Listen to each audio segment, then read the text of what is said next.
अशोक खराच्या पत्नीला मोठा दणका, कल्पना खराचा अटकपूर्व जामीन फेटाळला, न्यायालयाचे कडक ताशेरे.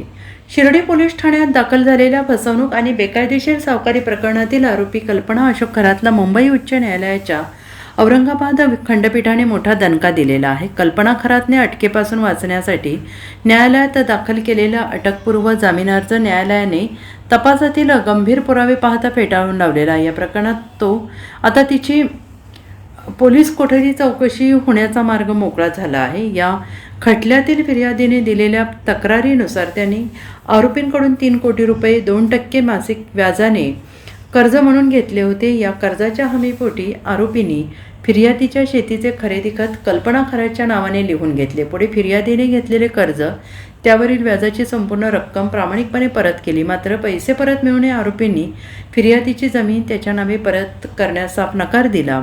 आपली फसवणूक झाल्याचे लक्षात येताच फिर्यादीने पोलिसात धाव घेतली. अटकेच्या भीतीने कल्पना खरातने औरंगाबाद खंडपीठात अटकपूर्व जामिनासाठी अर्ज केला.